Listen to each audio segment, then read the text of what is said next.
Hallelujah, hallelujah, hallelujah. Malachi 4:2.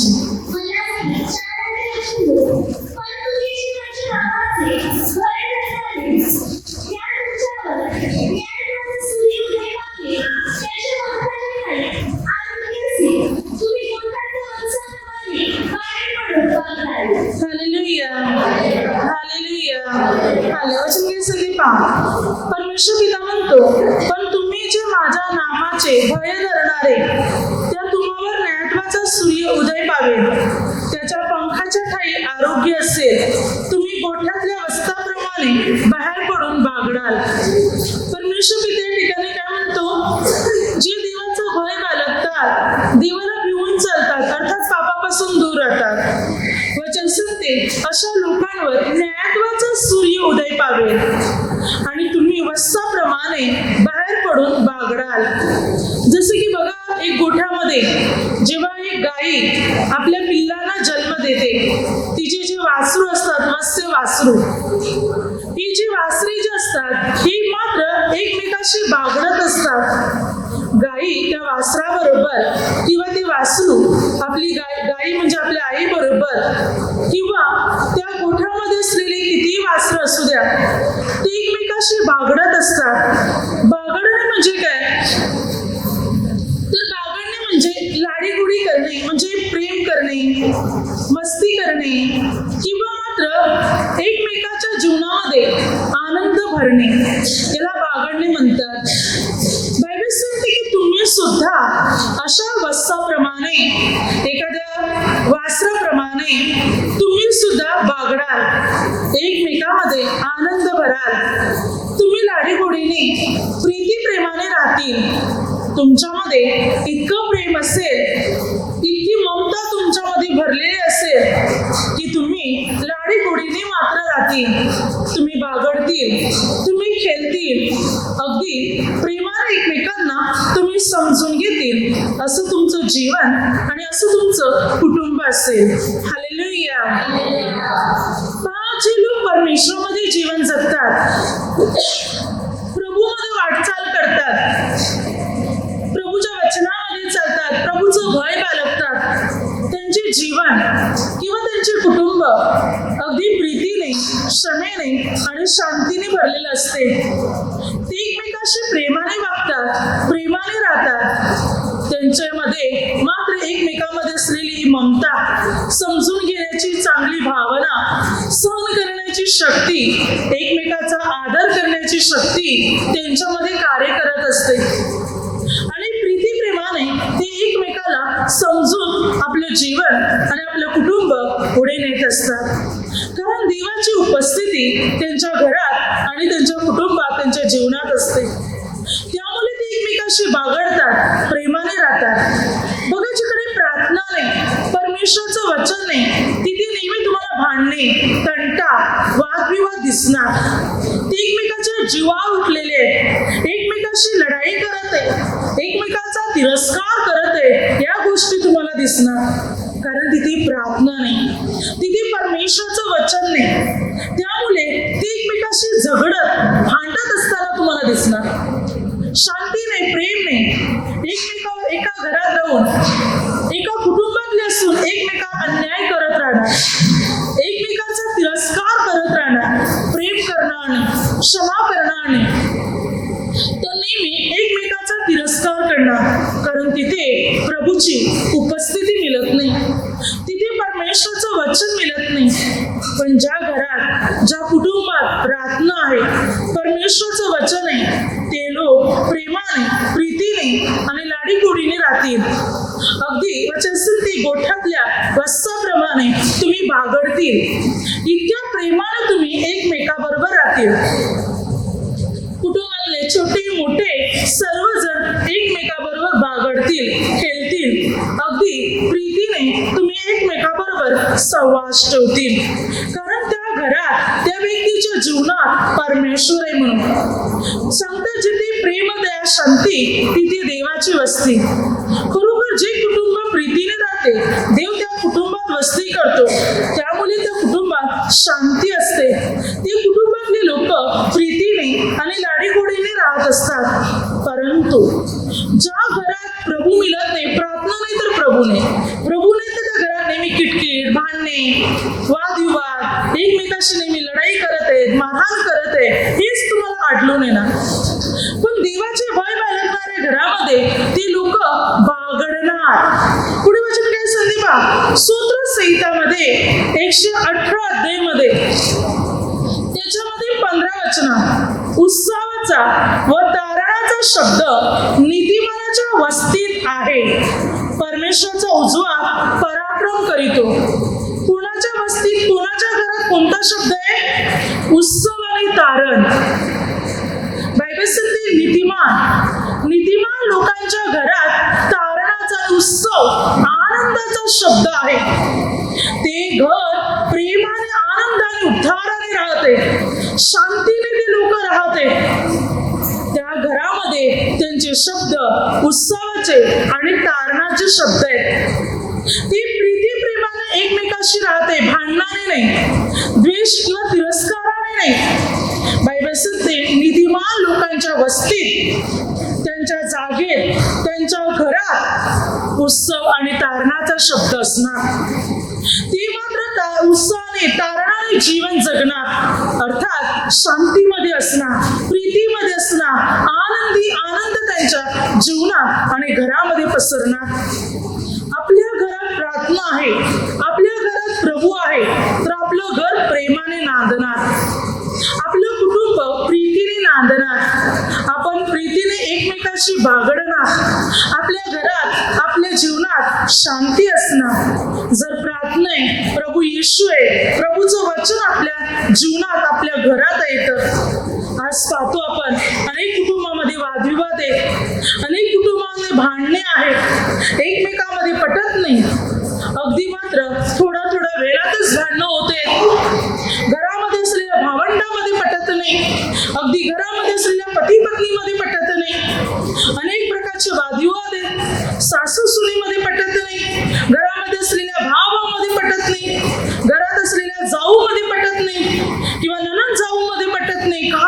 वचन मिळत नाही घरात, प्रार्थना मिळत नाही घरात, प्रभू नाही घरात. सर्व जगाच्या गोष्टी भरून ठेवलेल्या आहेत, देवाला वेळ देत नाही, प्रार्थनेला वेळ देत नाही. म्हणून आज घरामध्ये अनेक तणाव भरलेले आहेत, अनेक वादविवाद कुटुंबामध्ये पसरलेले आहेत, अनेक प्रकारची भांडणे घरामध्ये आहेत, शांती नाही. काही काना घरात राहावंसं वाटत नाही, कारण घरामध्ये नेहमी किटकिट आणि भांडणं आहेत. म्हणून मनुष्य अगदी कंटाळले जीवनाला. माणसाला शांती पाहिजे, माणसाला प्रीती पाहिजे, पण हे मिळेल कुठून? प्रभू येशूकडून. जेव्हा आपण आपल्या जीवनात, आपल्या घरात, आपल्या कुटुंबात परमेश्वराच्या वचनाला आणणार, प्रभूच्या प्रार्थनेला आणणार, तेव्हा हे घर, हे कुटुंब लाडीगोडीने राहायला सुरुवात करणार, एकमेकाशी बागडण्यासाठी सुरुवात करणार, प्रेमाने कुटुंब नांदायला सुरुवात करणार. जेव्हा आपल्या घरात देवाचं वचन, देवाची प्रार्थना येणार, तेव्हा आपण जागतिक गोष्टीला नेहमी महत्व देतो. पहिला उठले की आपले टीव्ही चालू, आपला मोबाईल चालू, जगाच्या गोष्टी चालू, हे चालू. मग भांडणे तर काय पडतील घरात? आपण देवाचं वचन ऐकत नाही, वाणी ऐकत नाही, स्तुती करत नाही, प्रार्थना करत नाही, म्हणून घरात शांतीचे वातावरण मिळत नाही. आपण लाडीगोडीने जीवन जगू शकत नाही. घरामध्ये अनेक प्रकारचे वादविवाद निर्माण झालेले आहेत. जर आपण प्रभूचं वचन ऐकणार, परमेश्वरामध्ये जीवन जगणार, तर बायबल सांगते तुम्ही मात्र या वस्ताप्रमाणे बागडणार, तुम्ही पूर्ण प्रेमाने जीवन जगणार. पुढे वचन काय सांगते पहा, यशाया पुस्तकामध्ये 66 अध्याय त्याच्यामध्ये 12 वचनात, कारण परमेश्वर म्हणतो पहा, नदीप्रमाणे शांती व पाण्याच्या पुराप्रमाणे राष्ट्राचे वैभव मी तिजकडे वाहीन. तुम्ही स्तनपान कराल, तुम्हास कडेवर वागवितील, मांडीवर खेळवितील. हालेलुया. प्रभू म्हणतो मी तुमच्या जीवनात, तुमच्या घरात नदीप्रमाणे शांती आणि पाण्याच्या पुराप्रमाणे वैभव मी तुमच्याकडे वाहीन. अशी शांती तुमच्या जीवनात, घरात, कुटुंबात आणेल की तुम्हाला कडेवर वागवतील, मांडीवर खेळवतील. असतील, एवढे तुमच्याशी सर्व प्रेमाने वागतील, तुमच्यामध्ये प्रेम असेल, जसं लहान मुलांना आपण कडेवर उचलतो, मांडीवर खेळवतो, तशा प्रकारे आपलं जीवन, आपलं कुटुंब बनेल. म्हणजे मोठे असले तरी तशाच प्रकारे लाडी गोडीने वागतील. आपल्याला मात्र कडेवर खेळवतील, मांडीवर खेळवतील. म्हणजे आपल्या घरामध्ये लहान मोठे कोणी असो, सर्व प्रेमाने आणि प्रीतीने राहतील. किंवा आपण प्रभूमध्ये जीवन जगतो तर इतर लोक आपल्याला प्रेमाने मान देतील, आपल्याला प्रीतीने वागवतील, आपल्याशी चांगल्या रीतीने वागतील. कारण आपण देवाचे नियम पाळत आहोत, आपण परमेश्वराच्या आज्ञा पाळत आहोत. म्हणून आपण बागडणार, प्रेमाने खेळणार, प्रेमाने नांदणार. आपल्याला इतरांकडूनही प्रेमच प्रेम मिळणार. जो देवाच्या वचनात किंवा देवाच्या शिकवणीत चालत आहे, देवाच्या नियमामध्ये चालत आहे, त्याचं जीवन, त्याचं कुटुंब प्रेमाने भरलेलं कुटुंब बनलं जाणार. प्रीतीने भरलेलं घर त्याचं बनलं जाणार. भांडण, तंटा आणि वादविवाद त्या घरातून नाहीसे होणार. त्या घरात शांतीचे आणि प्रीतीचे वास्तव्य होणार. परमेश्वराची उपस्थिती तिथे असणार. पहा, एक घर चार भिंती त्याच्याने बनत नाही, तर एक घर प्रेम, विश्वास आणि प्रार्थनेने बनलं जाते. विश्वास घराचा पाया आहे, प्रार्थना घराची उभारणी आहे आणि प्रेम घरातली माणसं आहेत.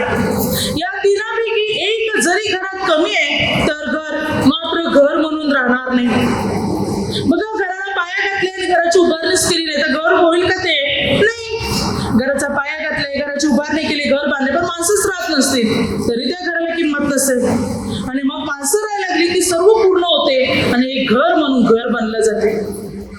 मग आपल्या कुटुंबात विश्वास, प्रेम आणि प्रार्थना या तीन गोष्टीची आवश्यकता आहे. घरातल्या कुटुंबातल्या लोकांवर प्रेम करा, विश्वास ठेवा, एकत्र मिळून प्रार्थना करा. आपल्या घरात प्रार्थना व्हायला हवी, म्हणजे आपलं घर मजबूत घर बनणार. आपली कुटुंब विखरणार नाही किंवा तुटणार नाही. योग काय म्हणतो बघा, योग 29 अध्याय 4 ते 6. मी प्रभूच्या वचनात होतो, प्रभूच्या नियमात त्यावेळेला होतो. तेव्हा योग म्हणतो, आता युगावरी परीक्षा आली होती म्हणून योग त्यावेळी तसे, पण पुढे पुन्हा युगाच्या जीवनात सर्व व्यवस्थित झाले. तर योग काय म्हणतो, त्या काळी मी भर उमेदीत होतो. देवाचा समागम मला माझ्या डेऱ्यात घडे. सर्व समर्थ त्या काली माझ्या स्तनीत असे. माझी मुले बाले माझं भोवती असत. दह्या लोणात माझी पावले भिजत. खडकातून तेलाचे प्रवाह माझ्याकडे निघत, माझ्यासाठी निघत. काय म्हणतो योग? देव माझ्या घरात मला भेटायला यायचा. देवाची मैत्री मला माझ्या घरात घडे. योग देवाची तंतोतंत वचन पाळणारा व्यक्ती होता. जेव्हा त्याचे कुटुंब होते, तो प्रेमाने राहायचा आपल्या कुटुंबाबरोबर. त्याची मुलं बाळं त्याच्या भोवती होती. तो म्हणत आहे की माझ्या जीवनात आमचं कुटुंब प्रेमाने राहत होतं, प्रीतीने राहत होतं. सर्व काही शांती आणि प्रीती आमच्या जीवनात होती. सैतानाकडे परीक्षा आली, त्याच्यावरही योगाने विजय मिळवला आणि मग पुन्हा देवाने त्याचं गेलेलं त्याला दुप्पट परत दिलं. आपण योग 42 अध्याय 12 ते 17 पर्यंत पाहतो.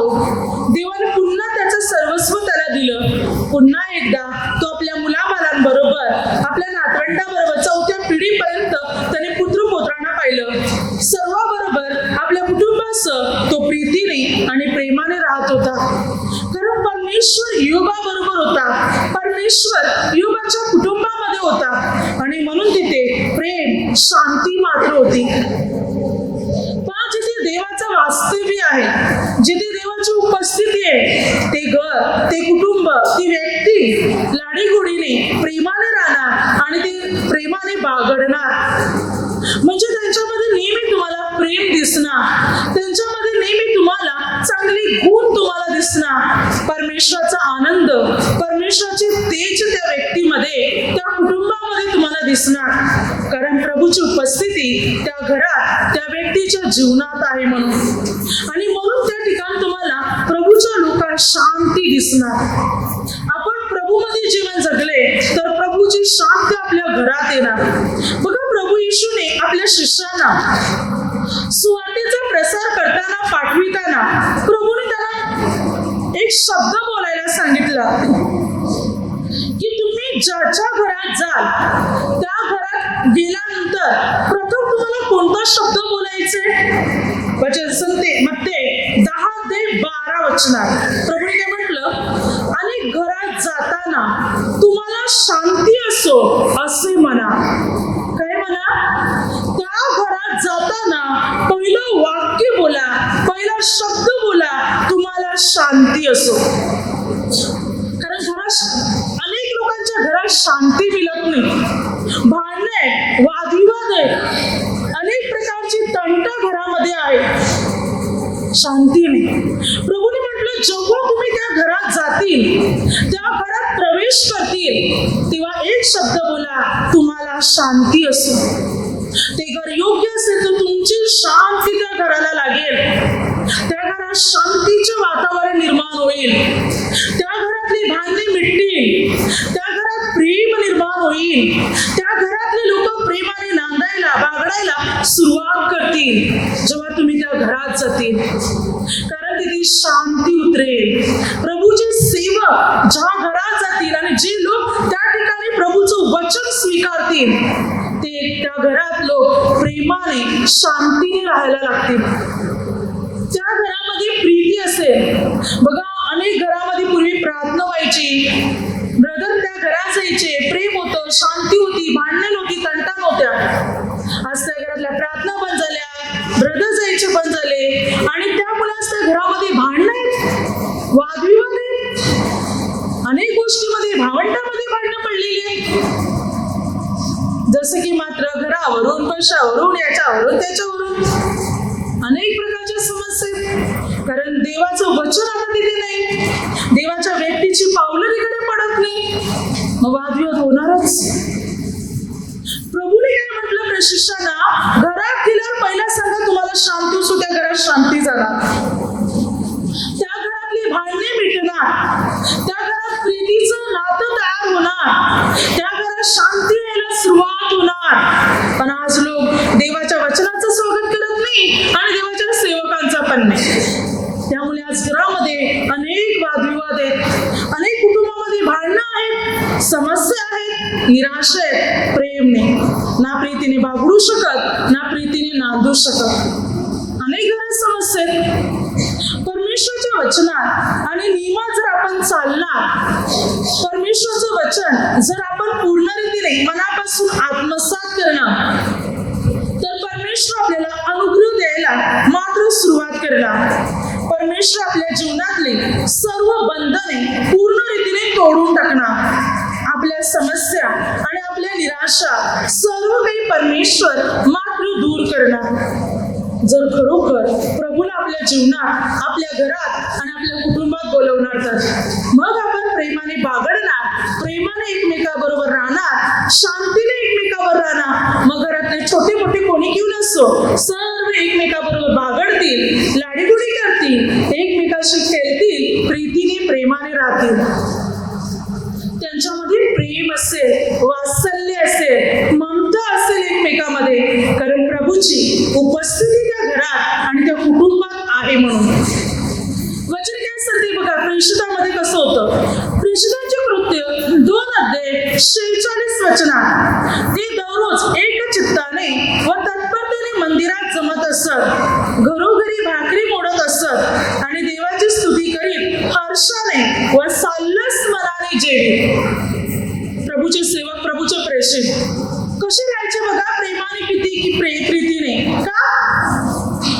ते दररोज एकत्र मंदिरात जमायचे, देवाच्या मंदिरात प्रार्थना करायचे, घरोघरी जाऊन भाकर मोडायचे, सुवार्तेची घोषणा करायचे, आणि भाकर मोडली की त्या घरात घरोघरी जाऊन भाकर मोडायचे आणि मात्र प्रेमाने जेवायचे. ज्या घरी गेले त्या घरामध्ये ते हर्षाने आणि साल्लस मनाने जेवायचे.